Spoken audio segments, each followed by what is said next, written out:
Hello, this is Adam Carroll from Justice for All with UN This Week. Uh, we have on our show today a guest who will speak about peacemaking and especially nonviolent peacemaking. What is it? Mel Duncan is the founding director of Advocacy and also director of Advocacy and Outreach for Nonviolent Peace Force. It's a sad anniversary that at this time of year, we remember that the US government detonated 2 nuclear weapons over the Japanese cities of Hiroshima and Nagasaki, August 6th and 9th, 1945. The UN was established soon after to safeguard peace and security, but it can't be just governments that work to prevent nuclear war or local conflict. It's got to also be a whole of society approach. And nonviolent civilian peacemaking can be one part of that approach to build alliances to respond in real time, quickly, to conflicts as they arrive.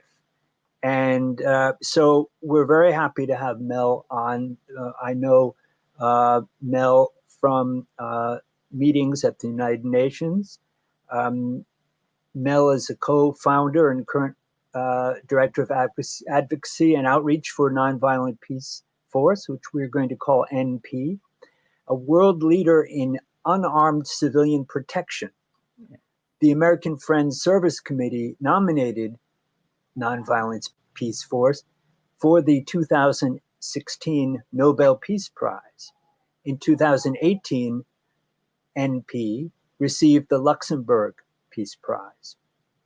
NP's nonviolent civilian protectors provide direct protection to civilians caught in violent conflict and work with local groups to prevent further violence in a variety of conflict areas, including South Sudan, Iraq, the Philippines, and Burma. Mel has represented NP at the United Nations, where the group has been granted consultative status. Recent UN global reviews, as well as Security Council and General Assembly resolutions, have cited and recommended unarmed civilian protection. He is currently focusing on identifying and validating good practices in civilian protection. In fact, Mel, I was just now in a meeting with WAFUNA, the World Federation of UN Agencies, with your colleague, Gay Rosenblum Kumar. And it was very interesting that a number of people asking questions, civil society groups, brought up nonviolent civilian protection. In fact, there was a group of youth peace builders. There was a group called Global Network of Women Peace Builders. And there was also a gentleman named Mohammed Sanusi, who brought up the whole of society approach in building peace. It was very interesting if they were bringing this up to the ambassador of who is current UN president, that is the ambassador of Indonesia. So I was wondering if you could just speak a little bit about the movement of civilian peacekeeping, and you're a founder of this group. What is the history? Okay, well, unarmed civilian peacekeeping has really been a recurrent vision. We can trace it back to Gandhi's work on the Shanti Sena. We can trace it back to Abdul Ghaffar Khan and his work with the Armies of God. We can even go back further to Maud Royden, a woman from England in the 1930s. And what it really is it's a concept of non-violently dealing with armed conflict, really challenging that the only way to deal with armed conflict is to bring in more guns. We find that the way to deal with armed conflict is to not bring in guns, but to provide a different way, an alternative, a nonviolent way. And so, Adam, this idea really occurred and recurred since at least the mid 20th century, with different groups trying it. For example, I was in Nicaragua in the early 1980s, and we were just testing out these ideas. Could well-trained unarmed civilians prevent violence and protect civilians? And over again, success was being reported in Guatemala, in El Salvador, in Nicaragua, in the Philippines, in South Africa, in the Balkans. And so by the beginning of the 21st century, a group of us came together and decided that it was the time to increase the scale and the scope and the professionalism of unarmed civilian protection. Up until that time, it had been primarily ad hoc, short term, where people could go for a few weeks and then they would go back to their jobs. And we decided that it was really time. And during that time, it was primarily done by people from the global north. And so there was really a kind of a neo-colonial flavor to it. Now, it saved lives, so I'm not totally criticizing that, but we could do better. And we could do better by involving many people from all parts of the world, and also by helping to make this a profession where people could get paid to do this work and therefore work for 2, 3, 5. We've had one person who's now worked for us since our beginning. So he's been in the field for 17 years, starting in Sri Lanka, and now he's in South Sudan. Now, I was wondering how many people have you trained? I understand training is part of it, right? Preparing people, local people, to engage in according to certain principles. Exactly, because that's where the sustainability lies. Our teams, typically half of our civilian peacekeepers come from the host country, and then the other half come from, it's now 35 different countries. And the longer we stay in a place, the more that ratio skews towards more and more local people, until at the end, it is the host country and the people there taking responsibility for their own protection. So let me tell you one story. In South Sudan, where a brutal civil war reignited at the end of 2013, and where gender-based violence is a weapon of war. Rape has been weaponized. And so women have been often victimized and re-victimized by the various armed parties, whether they be government or non-state actors. Over the last few years, we've worked with now 60 women's protection teams who have taken on their own protection and the protection of their communities. So for example, they'll do things like protect their boys from being abducted by one of the armed groups to be forced to become child soldiers. They will protect women from being raped, or if they are, to accompany them to get proper medical service first and then to report the crime.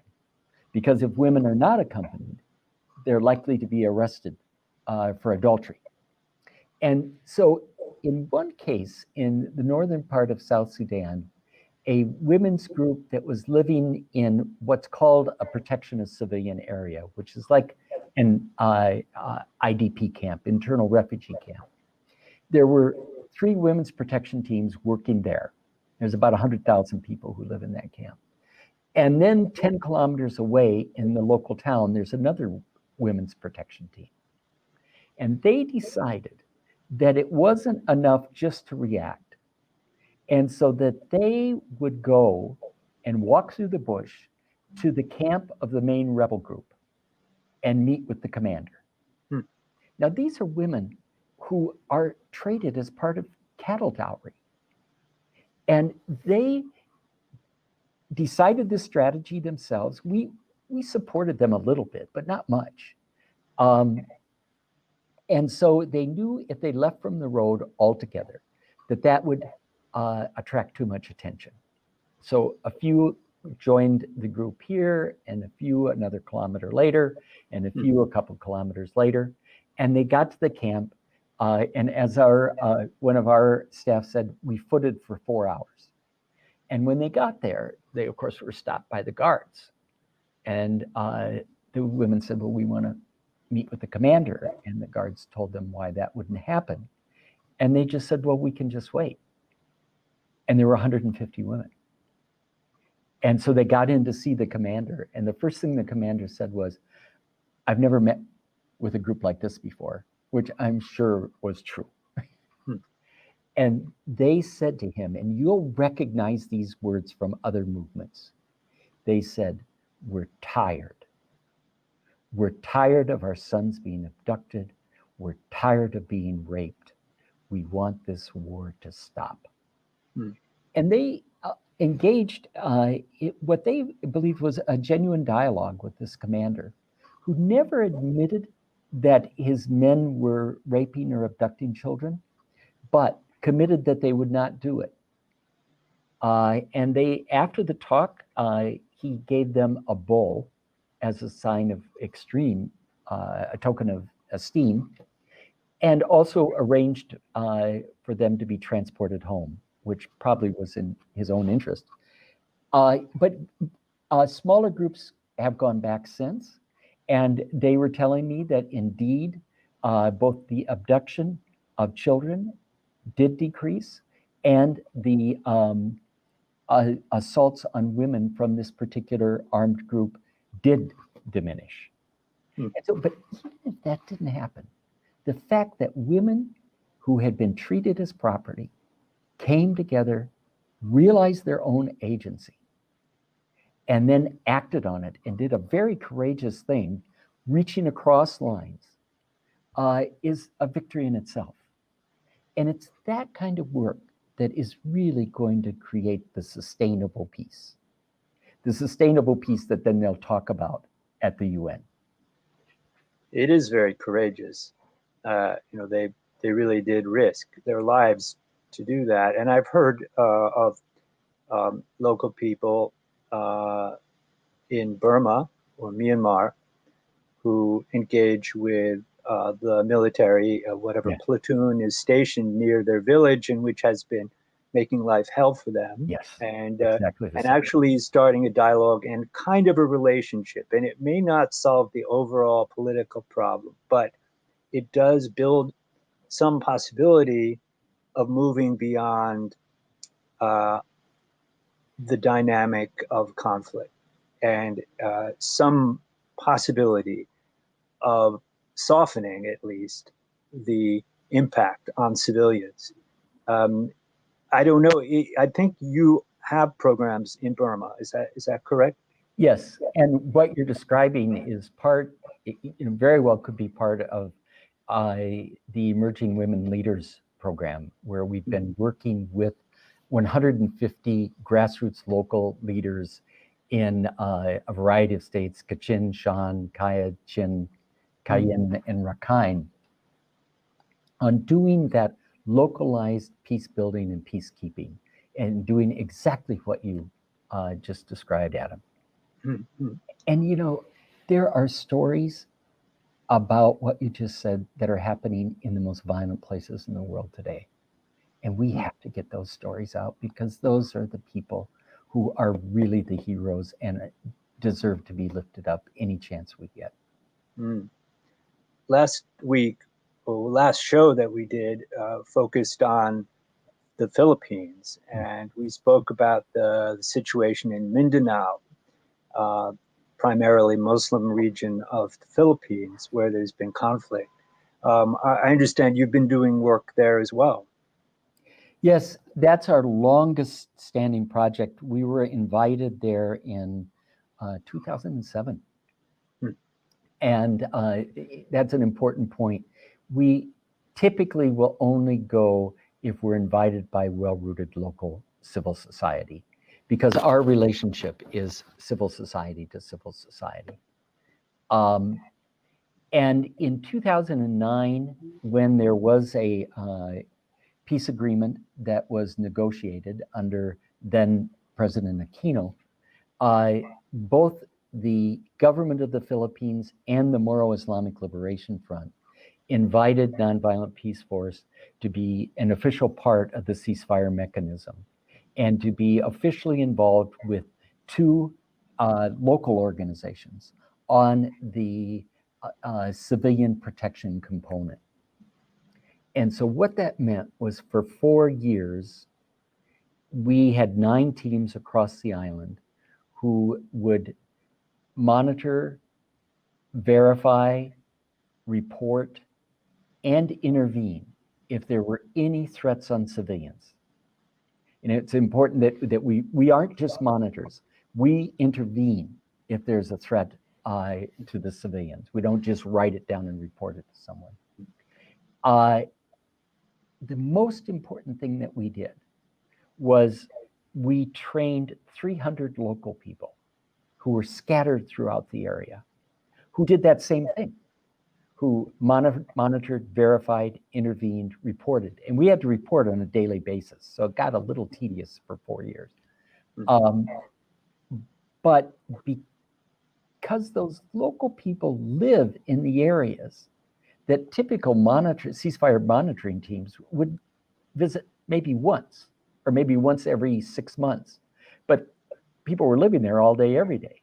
And so that spread the reach of the ceasefire and also spread the ownership, where people felt that they were a part of the process. Now, that did lead to the Comprehensive Peace Agreement that was signed in 2013. And that was the part by Aquino. It was the ceasefire in 2009, I forget what her name was, the president. But anyway, it was Aquino who signed the Comprehensive Peace Agreement along with the Moro Islamic Liberation Front.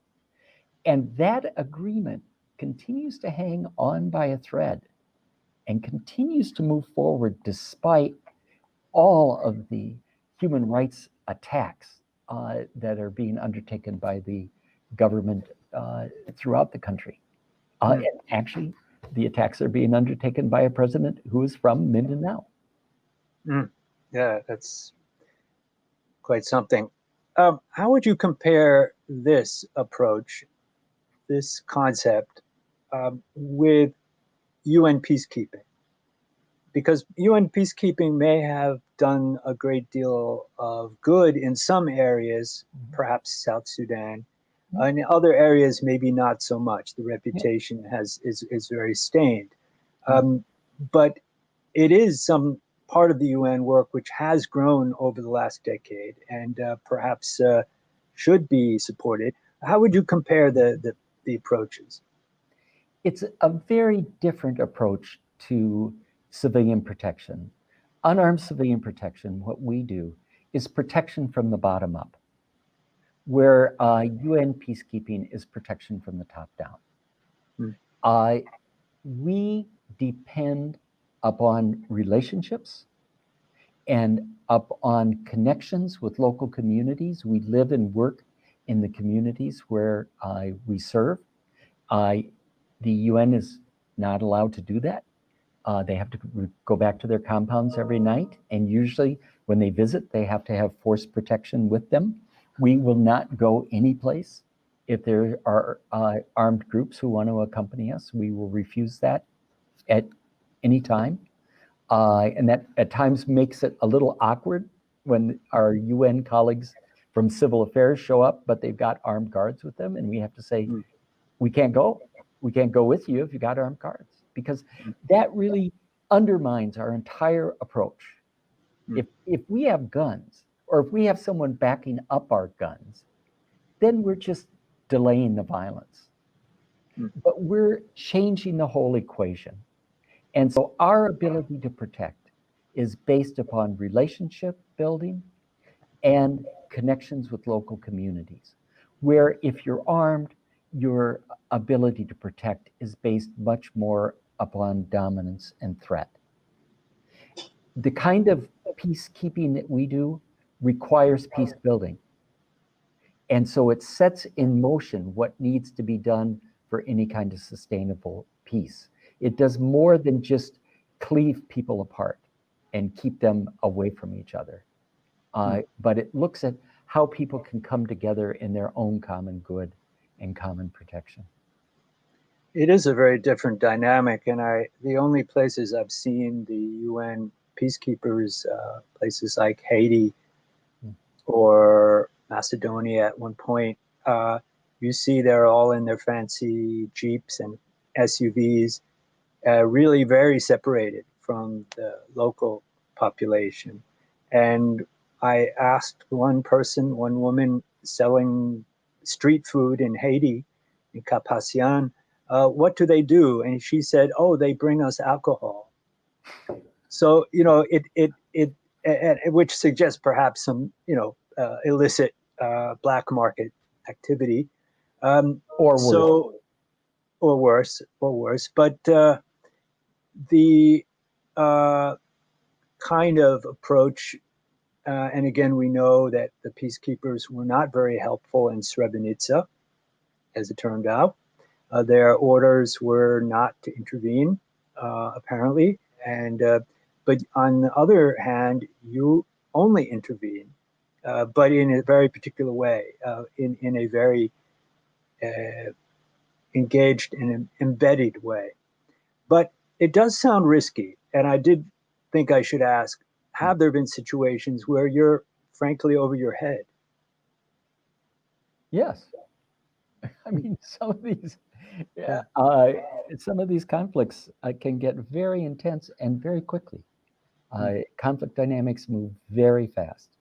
So there's been, I think we've been, our first team started working in 2003, so 17 years. And I think there's been 6 or 7 times during that period where we have had to withdraw a team from a local area. In every case but one, we've been able to return those teams. But we are not doing this to make ourselves martyrs. So if we can't protect ourselves, we can't protect other people. And we have to be very hard-nosed about that. Because it doesn't do it's not a sustainable process if our people are getting killed. And so we have to be very diligent about that and analyze the security situation every day. Now, I did want to ask a bit about what you're doing in the United States. Did you want to look at your website first or after? What do you think would make sense? Let's go to the website first. Okay. So we're going to look at the website and let us know how we should scroll or where we should go. Okay. I think that if you go to explore our work, Okay. and then you'll see what we do and our program locations. Why don't you press on program locations? And then that's actually training from Burma. But you can see that's from Mindanao, the photo that you have up. And if you'll notice, the women in front are the photo before. The women in front for the Philippines. I think it's circulating. Okay. Yeah. It's important to note that almost 50% of the unarmed civilian protectors for nonviolent peace force. There you can see the 4 women in front who all are unarmed civilian protectors for nonviolent peace force. They are about 50% of our people who are working in the field. And if you compare that to the UN, they now are approaching 5% women. Wow. And so it's a very different dynamic. Women, as I mentioned before, are often the targets of violence, their abuse is weaponized. And so they aren't always so excited to go to an armed man if they have a problem. But unarmed women are often much more accessible. Hmm. And so it's very important that we have women leadership. The head of our team in Burma is a woman. Our executive director is a woman. And that's not for a quota. That's because we need that gender mix if we're going to do true peacekeeping and peace building. I just wondered if we could look the same drop-down menu Yeah. under advocacy, explore our work, Yes. Let's advocacy. do that. And I see there's something here. If you could click on advocacy, yeah, and then scroll down. I think that there are some bills in the U.S. Congress that are relevant here. I don't know if they're still active, though. Yes. In fact, there is language in the report for the House Appropriations Bill that is now on its way to the Senate. And that directs the Department of State and USAID to fund unarmed civilian protection organizations and to report back to the Appropriations Committee. So that's the language that's in the House bill. And it appears that the Senate is probably not going to act until after the elections. And so we'll see what happens, hopefully in November. What you see here, let me comment on that, Adam, because that's one of our regional workshops on unarmed civilian protection good practices. That was actually a workshop in Nairobi. And what we are doing is bringing together organizations that are doing unarmed civilian protection, of which there are at least now 50 non-governmental organizations that are doing some type of unarmed civilian protection in 24 different areas. And that number is growing. And they are learning tons of things. And so in this process, we're bringing people together on a regional basis, both partners on the ground and practitioners and a few academics to talk about what they're doing, what is working for them, what can be replicated, and what can be scaled up. So we've done workshops in Asia, in Sub-Saharan Africa, in the Middle East, in North America and Latin America. We have one more workshop to go in Europe, and we're going to unfortunately have to do that one remotely and on Zoom. And then our website and another location has detailed reports from each of these. If you look at publications, or no, if you just scroll down this page, you'll see, no, okay, if you go to publications, there are detailed reports about each of those workshops. And we've learned a lot. And now we have a team, there we go. You see, let's see, where is it? Reviews and good practices. The circle that says good practices. Maybe if we could click on that first circle on the top there. Yeah. All right. Oh, that's actually the woman that you see speaking right there is right now working with me in Minneapolis. Oh, well, in fact, that will give us a segue in just a second. And so people are developing extremely valuable experience. And so it's important that we capture these lessons and make them available to as many groups as possible. Because right now, the UN High Commission on Refugees, UNHCR, tells us that over 70 million of us have had to flee our homes because of violence and persecution. And that number, because of climate refugees, because of the growth of fascism, is growing. And if we added up all the approaches right now for the protection of civilians, whether that be UN peacekeeping or operations for the Organization for the Security of Europe or from ASEAN, and all the NGOs, if we add all of those together, and for the sake of this conversation, said they're all effective, they would not come close to meeting the need, and they will not come close.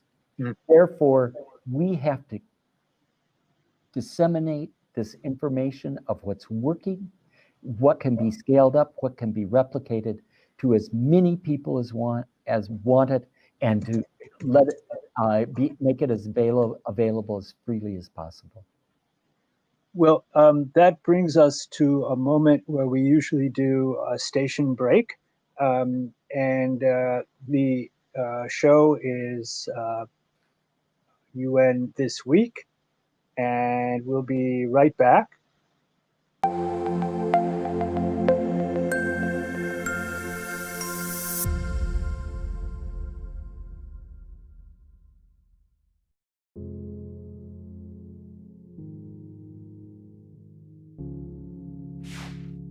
We are Justice for All. Headquartered in the heart of downtown Chicago, Justice for All is a global humanitarian initiative dedicated to raising awareness for human rights concerns impacting vulnerable minority groups. We promote policies that protect religious freedom, address the root causes of mass displacement, and recognize the plight of refugees and forced migrants. Our diverse team of staff and volunteers, led by Imam Malik Mujahid, work tirelessly to help Justice for All achieve their goals. Past campaigns covered a wide range of humanitarian concerns. Through Bosnia Task Force, imams and leaders of Chicago's Muslim community worked to ensure Bosnia became a top national issue. This led to life-saving American policies in Bosnia. A key accomplishment was helping to get rape declared a war crime. Initiatives also included Kosovo Task Force, Central African Republic Task Force, and Flint Coalition, which brought awareness to the water crisis affecting the people of Flint, Michigan. Highlights of our work include supporting Black Lives Matter,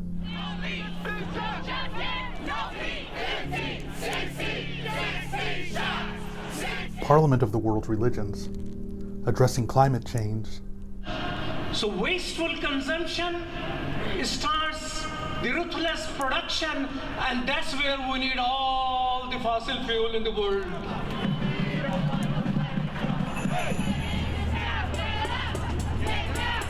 And prominent media exposure. This is Imam Malik Mujahid, President of Justice for All. And I'm the Director of Outreach for Justice for All. And that's why we need to go back to what worked. Today we're demanding an apology from the CEO of Costco. The Chinese crackdown on Uyghurs and other Turkic people has only gotten worse. Current programs such as Burma Task Force advocate for the rights of Rohingya refugees in Bangladesh, internally displaced populations, and all those denied freedom of movement and at risk of starvation. Through this, we mobilized thousands of calls to elected representatives. This paved the way for the U.S. to increase funding for Rohingya refugees from $30 million to over $600 million. 2 of our documentaries were featured on international news outlets. The Rohingya People, a slow-burning genocide, on BBC World News, and Rohingya Refugees Tel Aviv Massacre was featured on CNN. We've organized rallies, UN mission visits, expanded presentations on campuses, promoted research and report writing, outreach to think tanks, media, and other influencers. Faith Coalition educates about the Rohingya genocide and crimes against humanity faced by ethnic groups in Burma. We've traveled to refugee camps, convened a meeting of Karen, Kachin, and Rohingya leaders, both to encourage cooperation and to guide them in congressional outreach. We organized Rohingya Advocacy Day. This led to over 100 participants visiting the offices of 60 U.S. senators and congressional representatives. Free Kashmir advocates for the people of Kashmir. Long-term goals include the call for self-determination, the end of the Indian military's occupation of the territory, and raising awareness of Kashmiri issues among the American people. After the August 5th reinvasion of Kashmir, we organized national protests in front of various Indian government buildings, partnered with Stand with Kashmir, and launched a petition condemning the Gates Foundation's decision to present Prime Minister Modi a humanitarian award. Save Uyghur informs Muslims and neighbors of other faiths about the ongoing cultural genocide of Uyghur Muslims and mobilizes public support. Our projects include boycotting Chinese products with our Fast from China campaign, pushing Bill S-178 in the Senate, and organizing a nationwide protest of Costco.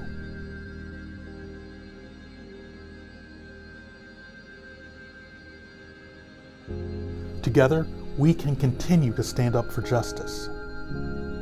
Justice for all.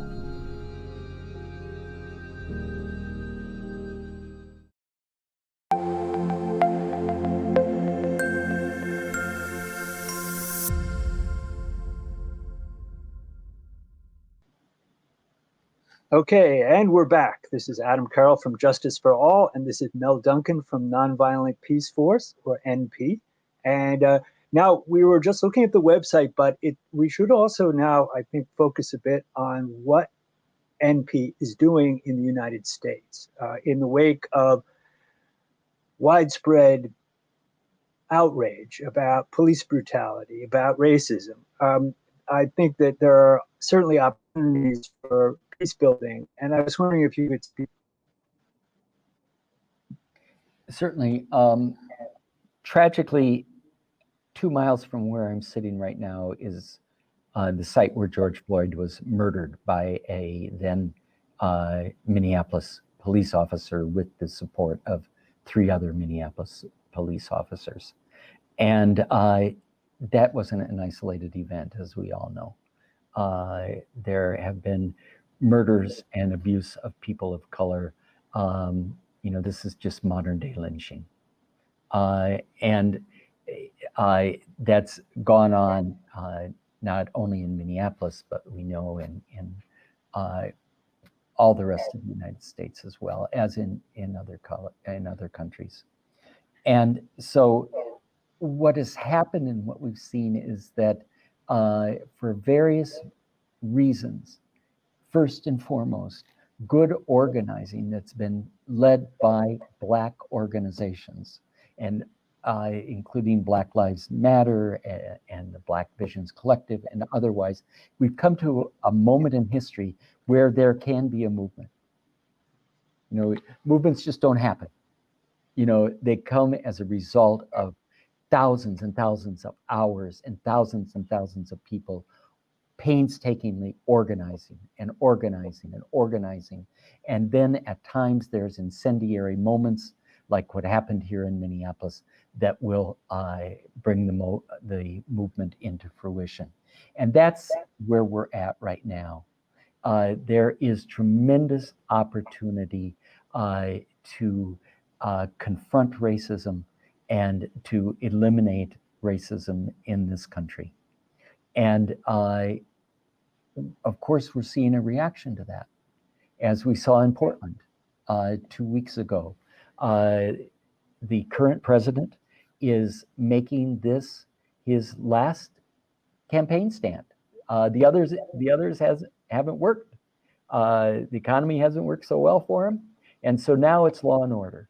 And if you look at the specious ads that he's running right now about an old couple calling 911 and no one answers, and that's what you're going to get if Joe Biden is president.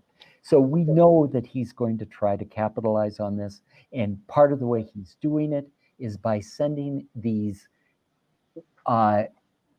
federal troops that are not under the Joint Chiefs of Staff. He tested that out and saw it didn't work. And so he had to find troops that were not.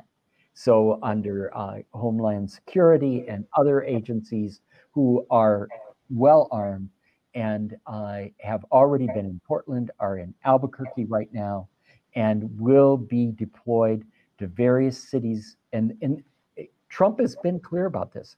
Cities with Democratic mayors. He said that clearly. And they will be provoking violence between now and November. And so a couple of the things we're doing, we will be starting soon on providing training to community groups in at least 10 of those targeted cities on how to do violence prevention and civilian protection, so as to help protect the space for people to do their First Amendment protesting, but not have these well-armed federal agents trying to invoke and start violence so that it can be put on another campaign ad. And so that there can be that protection, and that those well-armed troops are confronted with people who are well-armed with strategic nonviolence. And so we'll be starting that training soon. We're going to be looking at 10 cities, including, of course, Minneapolis, and then supporting groups that are already doing this. I mean, we saw the Wall of Moms in Portland come forward and do a form of unarmed civilian protection. There were a group of mothers who did the same thing on Sunday in Albuquerque. And so in supporting them and making sure that they avail themselves of everything that we've learned, so that they can do the best possible job in preventing violence and just making this into photo ops and ads for the Trump campaign. So that's one of the things we're doing. The other thing that's really interesting is the Minneapolis School District, under pressure from primarily student-led groups, did not renew their contract with the Minneapolis Police Department. So there will be no police in the schools. And that, was a phenomenon that really grew up after Columbine. But we've seen it grow, and the response and the approach that armed police have taken has expanded, and not in every case, but in many cases. And so Minneapolis is now left with re-envisioning how to do safety and security and peacekeeping in the public schools. So we are helping them in that transition. And one of the most exciting things is that we're working with the youth who led the effort to get the police out of the schools, as they define. And just last night, there was a meeting where the young people were going through, this is the kind of violence that we face in high schools. And so how are we going to address that? How are we going to address sexual harassment? And coming up with their own ideas, because the real kind of security and peacekeeping in schools will be student-led. They can get support. There are going to be people that are hired as specialists. We will be providing them with 5 days of intensive training on unarmed civilian protection. But really, they're just a small part of it. For there to be sustainable and effective peacekeeping, it has to depend upon students and the community. That reminds me of maybe 20 years ago or more, when I worked for an AmeriCorps program in Red Hook, Brooklyn. And one of the schools we served in, we started up a peer mediation program. And it was so interesting to see different age levels, the ownership that kids took about keeping the peace and building better relationships. Even some kids that I happen to know from the neighborhood, some of my neighbors, who were not very nice kids. They were tough kids. They had issues, but they took ownership. It was really interesting how transformative that kind of program can be. We're about out of time. So I wanted to thank you. And again, we have the website that people can visit.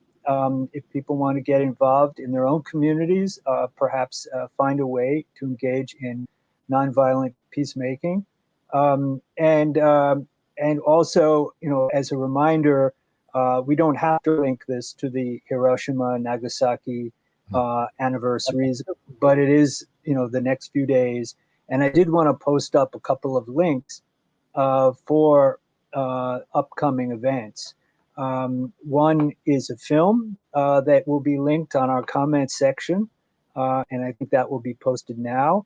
That's a 17-minute film taken with footage and locked away in a Pentagon vault for 20 years to prevent the Soviet Union from using it for propaganda purposes. It's very upsetting, but like the video of George Floyd's murder, it documents truths that we must know. So that's the first link. And then there is a fact sheet that we're putting up that you can use for writing letters to the editor. This is from the American Friends Service Committee, the Quakers. And you can write letters to the editors or op-eds about this, about disarmament and ending violence as a way to, quote unquote, solve problems. And there's also a link to the Hibakusha signature appeal related to Hiroshima as well, which you can check out. So these are just something that people can do. Again, you can go to the website of Nonviolent Peace Force. We are also very involved with organizing a conference on Burma. It's the 3rd anniversary of the Rohingya genocide. I don't know if we have the link to post for that now. But if so, we will have it up on the screen. But if not, you can go to www.justiceforall.org/Burma conference. Again, we're going to be ending in just a minute, but I wanted to give you last thoughts. We have 2 minutes left before we have to sign off. So any last thoughts that you have, Mel, just in terms of going forward? Well, a quick one related to what you just said, Adam, and that is that a vast majority of the members of the United Nations voted 3 years ago to ban all nuclear weapons, and they are close to ratifying that treaty. And even though it is not, looks like a long shot now, we have to continue to push all our elected officials to ratify that treaty and to join the rest of the world, the majority of the world, who do not want these weapons and want them banished from the earth. The second thing is that we are at a time of tremendous change. That in fact, the last time you and I saw each other, if we would have said, geez, this is what we'd be facing, I probably wouldn't have believed you. But we are at a time where we're not going to go back. There are going to be tremendous changes, and there are lots of contending forces there. There are the militaristic, we're at war kind of approach, supported by the multinational corporations and the fascist elected officials and dictators. And that's one way we can go. But we're also seeing a tremendous connectivity of civil society, of common people around the world, of thousands of people, for example, coming forward and volunteering to be guinea pigs in creating vaccines, knowing that they might be infected with COVID. We see people time and time again. After the day after the uprising in Minneapolis, there were hundreds of people out on Lake Street sweeping and cleaning up. We have this spirit, we have this connection, this unity where we can move forward as a united people who base our work and our relationships on compassion, love, and nonviolence. And that is attainable. And we have now the moment and the movements to do it. Amen. I hope so. From your mouth to God's ear. So thank you, Mel. And thank you, everybody. And stay tuned. We'll see you next show. Thank you. Good talking with you, Adam.